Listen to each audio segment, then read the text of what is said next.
বাংলাদেশের পাশে দাঁড়িয়ে পাকিস্তান টি-20 বিশ্বকাপে ভারতের বিপক্ষে ম্যাচকে বয়কট করার জন্য পাকিস্তান কত বড় সমস্যার মধ্যে পড়তে পারে তোমরা কল্পনাও করতে পারবে না। তো এই ভিডিওতে সব কিছুই আলোচনা করব কি পাকিস্তান কোন কোন সমস্যার মধ্যে পড়তে পারে টি-20 বিশ্বকাপে ভারতের বিপক্ষে ম্যাচ খেলবে না তাই জন্য। তো ভিডিওকে লাস্ট অবধি দেখতে থাকো, আর চ্যানেল নতুন হয়ে থাকলে চ্যানেলটিকে ফলো আর সাবস্ক্রাইব করে দেবে এবং লাইক শেয়ারও করে দেবে। তো চলো ভিডিওটাকে শুরু করি। টি-20 বিশ্বকাপ 7 ফেব্রুয়ারি থেকে শুরু হচ্ছে এবং পাকিস্তান আর ভারতের মধ্যে 15 ফেব্রুয়ারি ম্যাচ ছিল। সেই ম্যাচটাকে পাকিস্তান অফিসিয়াল ভাবে বয়কট করে ফেলেছে। পাকিস্তানের সরকার কালকে এক্সে টুইট করে জানিয়ে দিয়েছে কি ভারত আর পাকিস্তানের মধ্যে যে 15 ফেব্রুয়ারি ম্যাচটা হতে চলেছে সেই ম্যাচটা পাকিস্তান খেলবে না, ভারতের সাথে খেলবে না, ম্যাচকে বয়কট করব আমরা, এইভাবে বলে দিয়েছে। এবং এটাও বলেছে কি পাকিস্তান টি-20 বিশ্বকাপে হিস্সা নেবে, মানে খেলবে টি-20 বিশ্বকাপ, কিন্তু তারা ভারতের সাথে ম্যাচ খেলবে না, এরকমভাবে তারা স্টেটমেন্ট দিয়েছে এবং এক্সে টুইট করে তারা জানিয়ে দিয়েছে। এবং তারপর থেকেই সোশ্যাল মিডিয়াতে ঝড় উঠে গিয়েছে কালকে থেকে, এবং অনেক কেউ বলছে কি পাকিস্তান ভারতের সামনে আসতে ভয় করছে, ভারতের বিপক্ষে ম্যাচ খেলতে ভয় করছে, কেননা ভারতীয় দল অসাধারণ ফর্মে আছে এবং দারুণ ক্রিকেট খেলছে।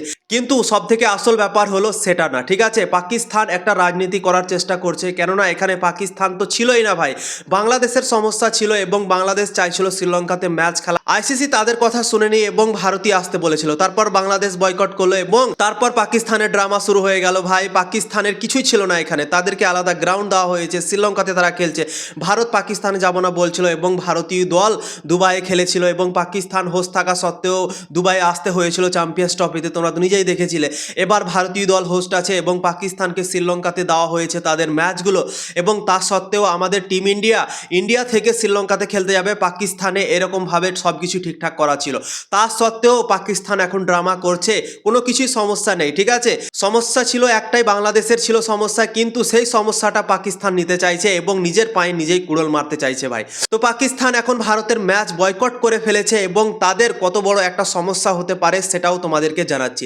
পাকিস্তান যে টি-20 বিশ্বকাপে যে পয়সাগুলো পাবে সেই পয়সাগুলো অনেকগুলো কাটা যাবে, কেননা ব্রডকাস্টার ছিল, তারপর স্পন্সর ছিল, সবগুলোতেই লস হবে, ঠিক আছে? এখন ইন্ডিয়া পাকিস্তান যেহেতু ম্যাচ হবে না, তো অনেক টাকা লসের ব্যাপার আছে, আইসিসি অনেকটা লস খাবে, তাদের তো ভাই টাকা কাটা যাবে, যে টাকা তারা পাবে সেই টাকা থেকে আইসিসি অবশ্যই তাদের আমার মনে হয় টাকা কাটবে, ঠিক আছে? আইসিসি দ্বিতীয় সিদ্ধান্ত নিতে পারে, পাকিস্তান যে বাইলেটারাল সিরিজগুলো খেলছে সেই সিরিজগুলো নাও খেলতে দিতে পারে আইসিসি, এরকমও সিদ্ধান্ত নিতে পারে।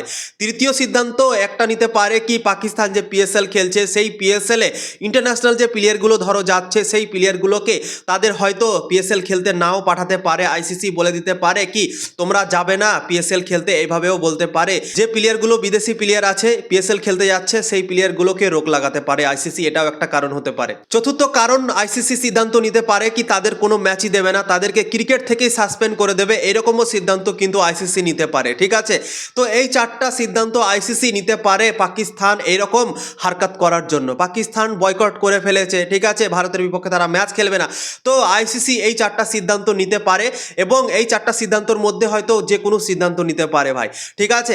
তো এইরকম সমস্যার মধ্যে এখন পাকিস্তান পড়তে পারে, কেননা পাকিস্তানের কাছে কোনো কারণই ছিল না এইগুলো করার আগে আইসিসিকে কারণ জানাতে হবে কি আমরা কেন এইগুলো করছি, ঠিক আছে? যেহেতু কোনো কারণ নেই, কারণ ছাড়াই কিন্তু পাকিস্তান এরকম করছে, তো অবশ্যই আইসিসি কিছু তো একটা করবে পাকিস্তান বোর্ডের বিপক্ষে, ঠিক আছে? তো সিদ্ধান্ত অবশ্যই নেওয়া হবে, টি-20 বিশ্বকাপের পর হয়তো নেওয়া হবে বা আগেই নেওয়া হতে পারে, ঠিক আছে?